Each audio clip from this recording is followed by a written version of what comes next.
Zero bribe corruption free nation में आपका क्या विजन है और ये सिर्फ एक सपना है या फिर अचीवेबल मिशन है? संयम, देखिए, दुनिया का हर इंसान सपने देखता है। मैं भी उसमें से एक हूँ। मैं भी सपना देखता हूँ। मैंने भी कभी सपना देखा है कि मेरा मुल्क एक ऐसा मुल्क हो जहाँ पे बिल्कुल करप्शन ना हो। Corruption. We said that bribery corruption is very prevalent. Everybody is taking the bribe, no doubt in that. Europe जैसा हो, दुबई जैसा हो। और अब देखिए कि हम 150 करोड़ लोग हैं, तो हमारी अगर दो आंखें सपना देखती है और दो आंखों के साथ हमारा जहन कनेक्टेड है, हमारा दिमाग कनेक्टेड है, जो हमको बताता है कि ये आपको देखना है, ये आपको प्रैक्टिकल लेके आना है, करना है। अगर उस दिशा में हम सोचेंगे पर सपने नहीं होंगे तो उसको आप साकार कैसे करोगे? सो ये क्वेश्चन इसकी नहीं, सिर्फ सपना नहीं है, सपने तो है हमारे, लेकिन उन्हें हमें अपना भी करना है और उसके लिए आप जैसे यूथ लोगों की जरूरत है। अगर आज से ही ऑपरेशन जीरो ब्राइब शुरू करना है, ये पहला कदम क्या होगा और भारत को जीरो ब्राइब मुक्त करना है तो कौन कौन से रोल कितने इम्पोर्टेंट है? एक कुछ साल पहले एक मुहिम चली थी, शायद आपने सुना है कि नहीं, मी टू। मैं कहता हूँ नॉट मी, मैं मेरे से शुरुआत करता हूँ। मैं नहीं करूँ, कब देश बदलेगा? जब मैं शुरुआत अपने से करूँगा। क्योंकि जब हम स्कूल में पढ़ने जाते हैं तो पहले हम पढ़ते हैं ना, हम नर्सरी जाते हैं, फिर हम किंडरगार्टन जाते हैं, फिर हम स्कूल जाते हैं। जब आप पढ़ लिख के एक एजुकेटेड पर्सन बन जाते हैं तब आप उस लायक होते हैं, टीचर बनते हैं, तो आप समाज को पढ़ाते हैं। जो गुरु हमारा होता है तब बनता है, खुद पढ़ता है तब ना। तो शुरुआत मुझे शायद मुझसे करनी चाहिए, मैं नहीं पढ़ता। और अगर मैं इस तरह से कोई एक एग्जाम्पल सेट करता हूँ कि और अगर वो लोगों के अंदर कुछ उसका कुछ प्रभाव पड़ता है, तो मान लीजिए फर्ज करें आपकी सब कोई नहीं, अगर मुझे देख के 2 या 3 लोग भी चेंज हो सकते हैं, तो this is going to be a change और वहाँ से शुरुआत हो जाएगी। आज के भारत में करप्शन की जड़ क्या है? सिस्टम, सोच या मजबूरी? तीनों चीज। Number 1 system, yes. सोच हमारी उसके साथ साथ चलती है, और मजबूरी, यार नहीं करूंगा तो कैसे चलेगा। कानून का डर होना चाहिए। अगर कानून का डर आपके अंदर नहीं होगा ना, तो आप हर वो काम करेंगे जो आप करना चाहते हैं बड़ी आसानी से। मैंने आपको इसलिए कहा कि दुबई आप जाएं, दुबई आप जाके आप घूमते घूमते अपनी महंगी सी वॉच या अपना मोबाइल फोन कहीं रख दे, बैठ जाए आप और वहाँ भूल के आप चले जाए। आप घंटे 2 घंटे के बाद आएंगे तो आपको आपका मोबाइल वहीं पे मिलेगा, या तो उसके आसपास के पुलिस स्टेशन में आप चलिए, आपको वहाँ पे मिलेगा। क्योंकि वहाँ पे कानून ऐसा है, पता है कि ये करेंगे।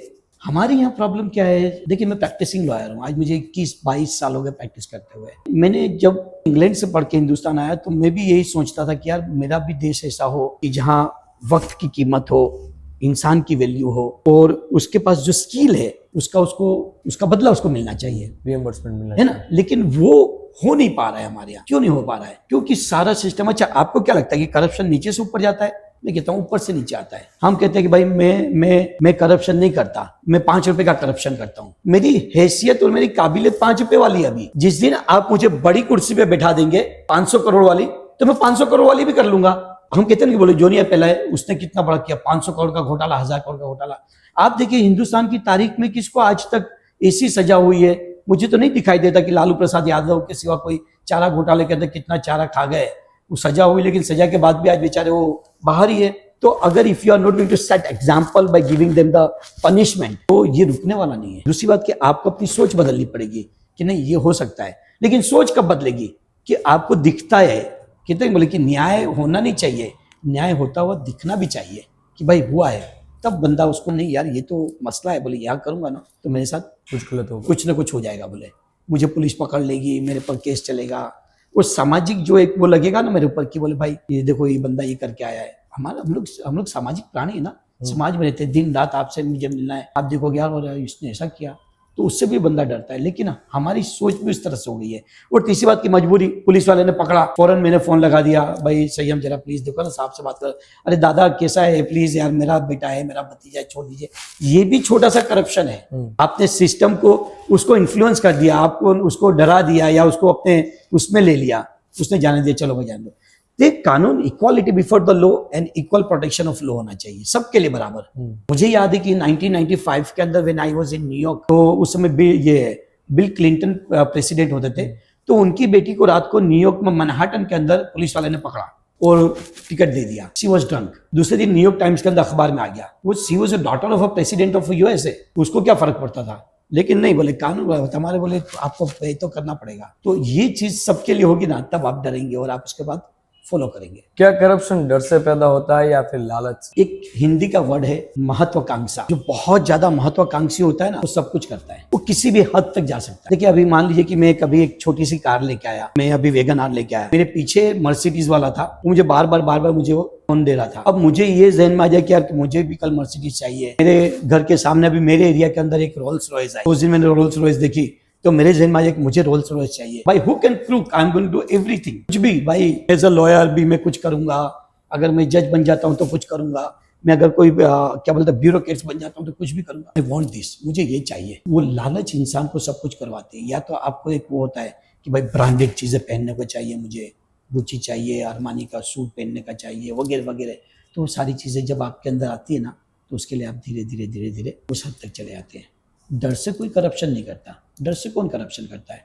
डर होगा तो करप्शन नहीं होगा, लेकिन लालच होगी तो करप्शन होगा। क्या आम लोग भी कभी कभी अनजाने में करप्शन बढ़ा लेते हैं? करप्शन हमारी जिंदगी का हिस्सा बन गया है। आम लोग हो या खास लोग हो, डर हो, जाने में हो या अनजाने में, करप्शन इज एवरीवेयर। हमारे यहाँ तो एकदम हमारी जड़ों में जा चुका है करप्शन। बिल्कुल इतना, जितनी आसानी से हम यहाँ बैठ के बात कर रहे हैं ना, वो जितनी आसानी से मैं आपको बता रहा हूँ, इतनी आसानी से ये दूर होने वाला नहीं है। कई बार प्रधानमंत्री जो है, ये मेरे बहुत आइडियल नहीं है, कोई ये मैं इनका बहुत बड़ा फैन नहीं हूँ, लेकिन इनकी कुछ चीजें मुझे बहुत पसंद आती है। जैसे कि वो कहते हैं कि बोले आप अपने देश को देखिए, हमारे यहाँ जो यूथ है ना, जिसकी एवरेज एज 28 है, दुनिया में सबसे बड़ा यूथ मेरे पास है, इस प्रधानमंत्री के पास है, नरेंद्र मोदी साहब के पास है। ये चाहे तो क्या नहीं कर सकते, आप यूथ को एनकरेज कर सकते हैं। इनकी सोच जो है, उनकी सोच के साथ आप चल सकते हैं। और हमारे जैसे लोग जो अब हम 50 के ऊपर हो गए या 50 प्लस हो गए, हमारे पास जो कुछ थोड़ा सा तजर्बा आया है, जो एक्सपीरियंस आया है, उसका आप इस्तेमाल कर सकते हो। लेकिन जानबूझ के कोई करप्शन करता है ऐसा नहीं है, अनजाने में भी करप्शन होता है। और करप्शन तो जानबूझ के ही किया जाता है ना। इतने आप दोगे तो काम होगा, नहीं दोगे तो काम नहीं होगा। और इंसान को काम करना पड़ता है, करवाना पड़ता है। यार तो यहाँ नहीं दूंगा तो।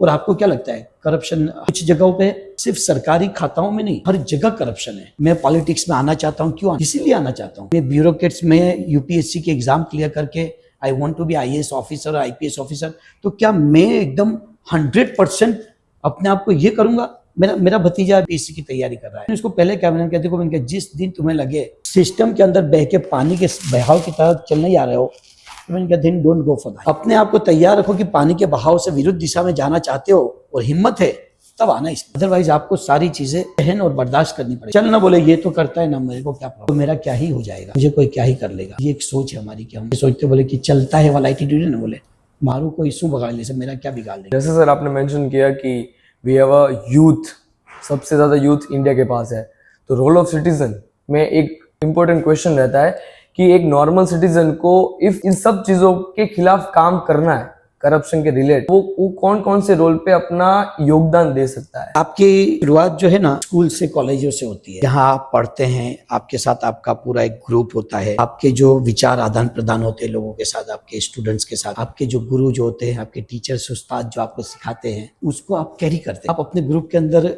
डिस्कस करते हैं। अगर आपकी किसी की एक आइडिया अच्छी हो तो उस आइडिया के ऊपर सब मिलकर काम करते हैं। तो मेरे ख्याल से ये उस तरह का एक सिस्टम हमें डेवलप करना चाहिए। नंबर 2, जो यूथ है ना, इसको बड़ी आसानी से समझाया जा सकता है और इनको पता है कि मुझे मेरे मुल्क को, मेरे देश को, अगर जो सपना प्रधानमंत्री का नहीं है 2047 के अंदर डेवलप कंट्री का, तो ऐसा नहीं होने वाला है कि 2046 तक हम अंडर डेवलपिंग रहेंगे और कल सुबह में मैं उठूंगा 2047 की सुबह होगी तो मेरा एकदम एकाएक भारत नहीं डेवलप हो जाए। Every single day we have to work for that. देखिए ना, अभी जो हमारे यहाँ भारत मंडपम जो है, अभी जो एआई का सबमिट चल रहा है, कभी मैंने तो नहीं सोचा था मेरी जिंदगी में इतना बड़ा सबमिट, इस लेवल का सबमिट मेरे देश में होगा, जहां पूरी दुनिया आएगी, जहां अमेरिका आएगा। Sundar Pichai was there, I guess. हाँ, फिर मेरे ख्याल से prime minister president of France mister Macron was there.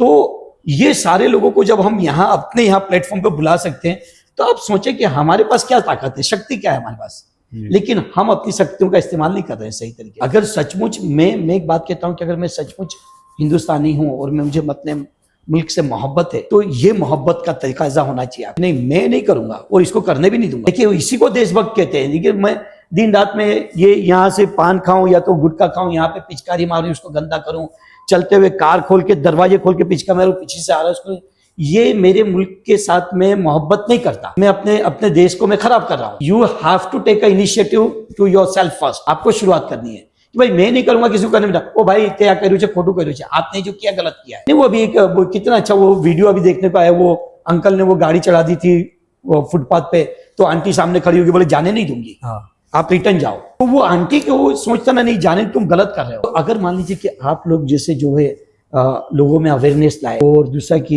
ये जो हमारा आज का जो सोशल मीडिया जो है जिसका आप लोग मास्टर इसका, देखिए मैं तो लिमिटेड चीजें यूज करता हूँ, मैं बहुत कंफर्टेबल हूँ शायद फेसबुक के ऊपर, मैं व्हाट्सएप के ऊपर, अभी आप मुझे इंस्टा कहोगे तो मैं I am not that expert on that. लेकिन आज की जो यूथ है ना, इसका इस्तेमाल इतना बेहतरीन करती है, तो इसका पॉजिटिव क्या हम इसमें से ले सकते हैं लोगों के बीच में। जो देखिए आज कहीं कुछ होता है तो फौरन हमको 1 मिनट में पता चल जाता है यहाँ ऐसा हुआ है, उसके बाद रिएक्शन आने शुरू हो जाते हैं, और वो रिएक्शन ना लोगों को रोकता है, सिस्टम को रोकता है कि भाई लोगों को पता चल गया, फटाफट प्रेस कॉन्फ्रेंस होती है, गवर्नमेंट एक्शन ले लेती है, एनजीओ आ जाते हैं, अखबार वाले आ जाते हैं, यानी कि जो हमारा जो सोसाइटी है ना उसकी तरफ भाग के आता है।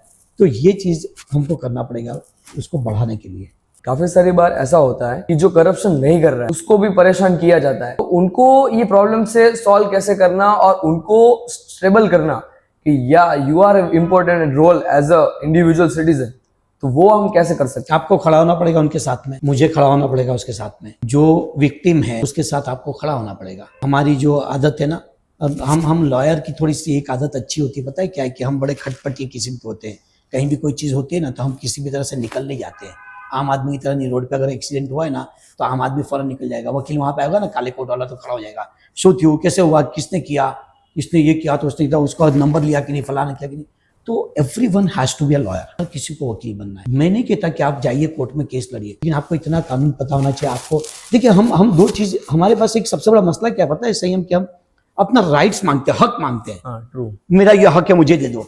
भाई आपकी ड्यूटी क्या है, आपका फर्ज क्या? पहले you just do your duties first and then you ask for your rights. तो आपको ये जो आपके समाज में हो रहा है, किसी के साथ अगर हुआ है, आपको उसके साथ खड़े रहना पड़ेगा, because he can not fight with the system alone, right. उसको कोई ना कोई तो चाहिए, आपको साथ देना पड़ेगा, लोगों को साथ में लाना पड़ेगा, अवेयरनेस करनी पड़ेगी, तब जाके हम इस तरह के सिस्टम से लड़ पाएंगे। एज इफ आप वन एंड ओनली बैरिस्टर हैं सूरत के, आपने law and system not throughout the nation, आपने इंटरनेशनल लॉ फॉर्म भी पढ़ा है, तो लॉ एंड सिस्टम का कितना इंपॉर्टेंस रोल है करप्शन रिगार्ड्स में? और as if we are talking about कि करप्शन की जो केसेस की फाइट्स होती है वो लॉयर्स ही फाइट करते हैं, तो उनका कितना की रोल रहेगा? देखिए मैं जब इंग्लैंड में था ना संयम 2007 के अंदर, तो मेरे एक प्रोफेसर थे, ही वॉज फ्रॉम क्या बोलते हैं ये अफ्रीका के थे। तो दूसरा या तीसरा दिन था मेरा लेक्चर का, एंड हमारे यहाँ जो पूरी दुनिया के स्टूडेंट्स थे वहाँ पे, तो उन्होंने सवाल पूछा कि हु इज़ फ्रॉम इंडिया, तो मैंने हाथ उठाया, बोले उन्होंने एक बड़ी अजीब बात बताई, और वो बात मैंने यूँ करके इधर भी देखा सबकी तरफ, यानी मेरा कॉलर यूँ ऊंचा हो गया। उन्होंने कहा कि बोले आपको पता है कि आपके यहाँ के सुप्रीम कोर्ट के जजमेंट्स हम लोग यहाँ पे इंग्लैंड में भी साइट करते हैं। फिर मैंने कहा यार, क्योंकि मेरे बाजू में पाकिस्तानी भी थे, यूरोपियन भी थे। आज सिचुएशन क्या हो गई है, आज जुडिशरी की हालत ऐसी हो गई है, सारे कानून इंग्लैंड वाले हमारे यहाँ है, सारे कानून है, कोई कानून की कमी नहीं है। तकलीफ क्या है पता है, इम्प्लीमेंटेशन नहीं है उसका जैसा चलना चाहिए ना। अब देखिए आप कोर्टों की हालत कैसी हो गई है, जुडिशरी के अंदर क्या हो गया, कोर्ट कचहरी जाने से बंदा डरता है, भाई माफ कर दो, नहीं जाना, सेटलमेंट कर लो, बाहर नहीं जाऊंगा, केस नहीं करूंगा। कौन पुलिस स्टेशन जाएगा, धक्के खाएगा। कंप्लेनेंट होता है, फरियादी बेचारा धक्के खा के थक जाता है, आ जाओ तुम्हारे निवेदन लिखावानु छे, अपना स्टेटमेंट लिखाने के लिए उसको जाके 4 घंटे 5 घंटे बैठे, और पुलिस का नाम सुन के लोग डरते हैं। जबकि डर उन लोगों में होना चाहिए जो सचमुच या तो करप्शन कर रहे हैं या गुनाह कर रहे हैं, लेकिन एक आम आदमी भी डरता है। तो आपको ये उनकी सोच बदलनी पड़ेगी कि वो कैसे बदलेगी, क्योंकि सिस्टम को भी इस तरह से काम करना पड़ेगा। अच्छा, दूसरे सारे कानून जब इंग्लैंड वाले और यूरोप और अमेरिका वाले हमारे यहाँ है, तो उस तरह से एफिशिएंसी क्यों नहीं है? क्योंकि एक केस चलने में सालों साल लग जाता है। कहते ना, बोले is delayed is justice denied. जितना ज्यादा वक्त लगेगा, देखिए इसका एक एग्जांपल मैं आपको दूं कि आपके साथ किसी ने कुछ हादसा किया, कोई ने मार दिया आपको, तो जिस वक्त कोई आपको मारेगा ना, उस वक्त आपके अंदर बहुत गुस्सा होता है, आप फौरन केस करोगे, पुलिस में जाओगे, ये वो। 4 दिन 5 दिन के बाद थोड़ा कम हो जाएगा, फिर उसके बाद क्या होगा मालूम है, 15 दिन के बाद, महीने के बाद मेरे ऐसा बंदा बीच में आ गया, सही है मैं काम करो ना बैठो ना, कॉम्प्रोमाइज कर लो, उस वक्त आपका थोड़ा गुस्सा ठंडा हो जाएगा, चल यार क्या हुआ था, एक झापड़ी मारा था ना, माफी मांग ली उसने। 1 साल के बाद उसको कहेंगे बोले यार इसको 1 साल की सजा देंगे हम, आपको कि यार अब तो छोड़ भाई जाने दे यार, 1 साल गुजर गया। तो इंसान के अंदर भूल है, इंसान भूल जाता है। तो इसीलिए कहा जाता है कि इंस्टेंट आपके यहाँ होना चाहिए। जो फास्ट ट्रैक कोर्टें बनी है किस लिए बनी है कि फास्ट ट्रैक काम होना चाहिए उसके अंदर। अब अगर मान लो किसी के ऊपर केस हुआ, उसका इन्वेस्टिगेशन फटाफट हो, ट्रांसपेरेंसी होनी चाहिए इन्वेस्टिगेशन के अंदर, केस चलाने के लिए उतना अच्छा केस चलना चाहिए, लेकिन नहीं चलता। आप देखें ना 4.5 करोड़ केसेस हमारे यहाँ हिंदुस्तान में पेंडिंग है। तो 4.5 करोड़ केसेस पेंडिंग इसलिए नहीं है कि इतनी 150 करोड़ जनता है, उतने काम करने वाले हाथ भी तो है हमारे पास। अब जैसे बहुत अच्छा सिस्टम अभी इसके बाद आया कोरोना के बाद कि वीडियो कॉन्फ्रेंसिंग से भी हाईकोर्ट चल जाती है। मैं कई मरतबा हाईकोर्ट में अब मुझे जाने का जी नहीं चाहता है, तो मैं यहीं से अपनी हाईकोर्ट की कॉन्फ्रेंसिंग। तो आप टेक्नोलॉजी का भी इस्तेमाल करें। आप थोड़ा सा कोर्ट में, मैं तो ये मानता हूँ कि 10:30 बजे जज साहब आते हैं, 11 बजे साहब आते हैं, तो एक ऐसा कानून भी होना चाहिए कि भाई साहब आप तय करें कि सुबह 9 बजे से बैठे, आप शाम को 6, 1 घंटा 1.5 घंटा ज्यादा काम करें, हम आपके लिए। क्योंकि अगर मैं कोर्ट में गया, जज साहब मुझे बैठाएंगे, मुझे बैठना पड़ेगा। जज साहब कहेंगे ना, बोले आज तो बोले 6 बजे नहीं, बोले आज 6 बजे नहीं, 6:30 बजे तक कोर्ट चलेगी, तो मुझे बैठना पड़ेगा।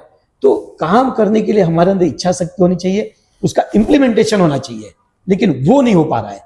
क्योंकि हमारी जुडिशियल सिस्टम जो है ना, न्याय तंत्र जो है ना, वो उसका बहुत एकदम क्या बोलते हैं लथार्जिक अप्रोच है। एक डेट पड़ जाती है, हम कहते हैं ना, बोले तारीख पे तारीख, कैसे तारीख पड़ती है। कभी जज साहब छुट्टी पे होते हैं, कभी मैं सिक नोट रख देता हूँ, कभी सामने वाला बंदा नहीं आता है, कभी विटनेस नहीं आता है, कभी आईओ इन्वेस्टिगेशन ऑफिसर नहीं आता है। तो एक मैटर चलने के लिए 3-4 लोग जब जमा होंगे एक साथ में तब होगा ना, नहीं तो कैसे होने वाला है। और इसीलिए सालों साल लग जाता है कि एक उसका, फिर उसके बाद अपील आ गई आपकी, सेशंस में आप चले गए, या तो हाई कोर्ट में चले गए, हाई कोर्ट के बाद सुप्रीम कोर्ट में चले गए, सुप्रीम कोर्ट, अब किसी ने रेप किया या किसी ने किसी का कत्ल किया है, उसको फांसी की सजा होनी चाहिए, तो फांसी की सजा होते होते उसको 25 साल 30 साल लग जाएंगे। उम्र कैद की सजा पहले आप उसको देते हो, फिर बाद में फांसी देते हो, क्योंकि सब प्रोसीजर है कि सुप्रीम कोर्ट में जाने के बाद फिर राष्ट्रपति के पास उसकी दया याचिका पहुंच जाएगी, वहां पे पेंडिंग रहेगी। तो सारा सिस्टम पूरा ग्रास रूट लेवल से बदलने की जरूरत है। सिर्फ BNS और BNNS लाद देने से नहीं होता है। हमने IPC को हटा दिया, BNS को ले आए, लेकिन उसका इम्प्लीमेंटेशन क्या है, फर्क क्या पड़ा उससे? फर्क नहीं पड़ा ना कुछ भी। जैसे आपने मेंशन किया कि आपकी जो जनरेशन है उनकी माइंडसेट चेंज करना it is very difficult for us.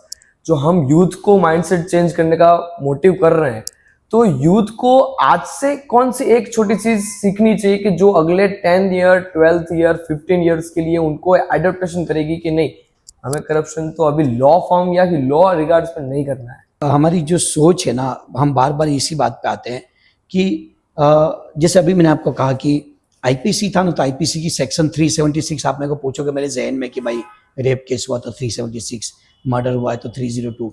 अब वो मेरे बचपन से मेरे जहन में ऐसी बैठ गई है कि मुझे आधी रात को आप उठा के कहोगे ना कि सर ये FIR जा पढ़ो, अब आप मुझे कहोगे सर वो BNS वाली क्या अभी जो नई सेक्शन आई, तो मुझे वो याद करने के लिए जो पुराना अंदर जो है ना उसको मेरे को डिलीट करना पड़ेगा, और वो डिलीट नहीं होने वाला है।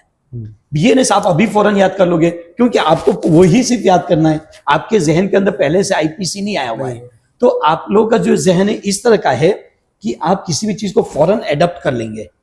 एडप्टेशन जो कहते हैं ना, आप लोग के अंदर ज्यादा होता है, हमारे अंदर हम टेक्नोलॉजी को उतना जल्दी, इतना ज्यादा, उतना फास्ट इस्तेमाल नहीं कर सकते हैं। मैं अपने स्कूल और कॉलेज के जमाने के दोस्तों को फेसबुक पे ढूंढता हूं, नहीं मिलता कोई भी, 50 वाला कोई है ही नहीं, क्योंकि उस जमाने में था नहीं। 2010 के बाद सारी चीज आई है।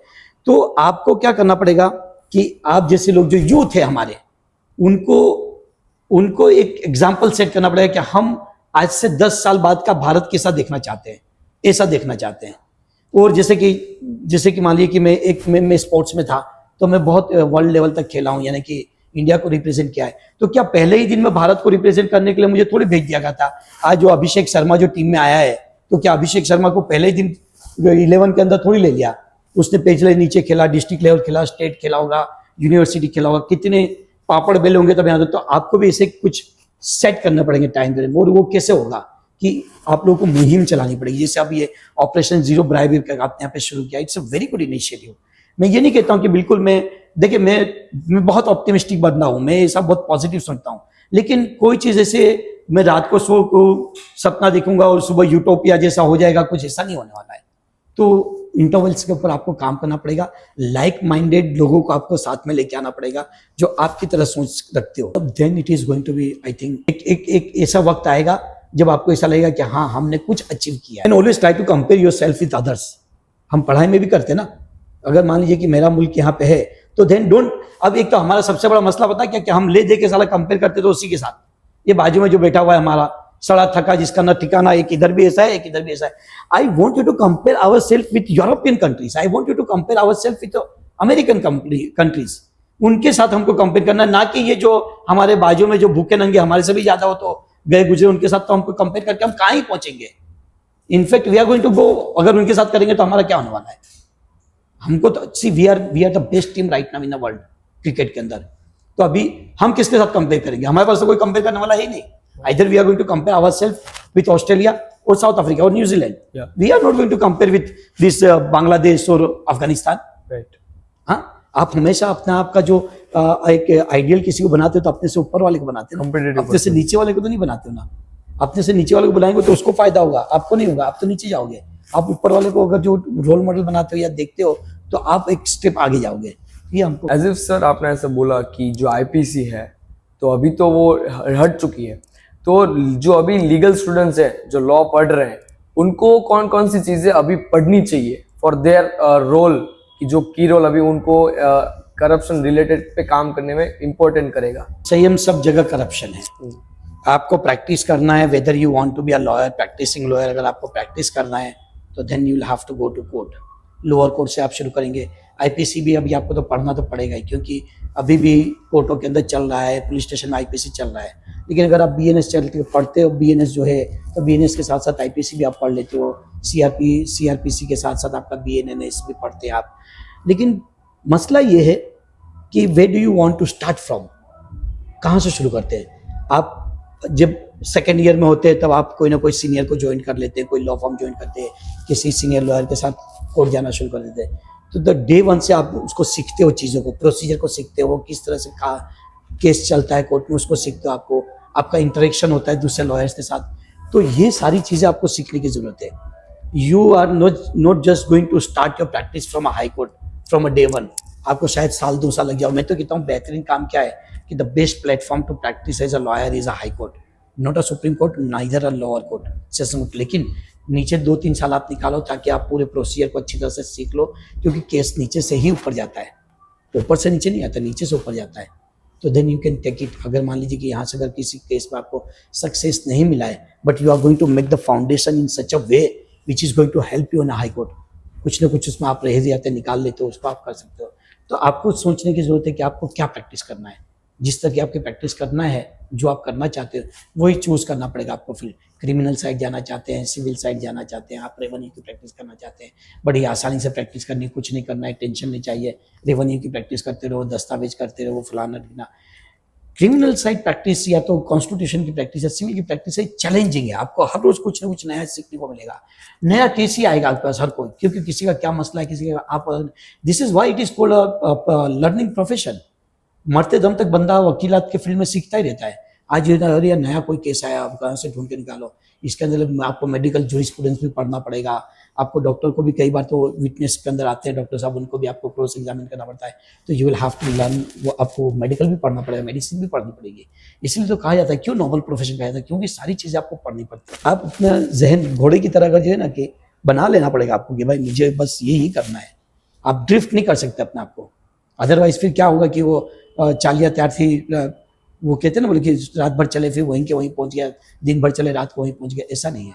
You will have to be really very focused in a law profession. Thank you so much sir for your time, कि आपने अपना एक कीमती समय हमें, हमारे टीम को दिया, लेट्स गो सूरत के प्लेटफॉर्म को दिया, और एक हमारे ऑपरेशन जीरो ब्राइब जो करप्शन मुक्त भारत की अभिगम और अभिलाषा जो हम हर एक इंडियन अपने सपने में सोचता है, निहारता है और देखना चाहता है फॉर देयर फ्यूचर।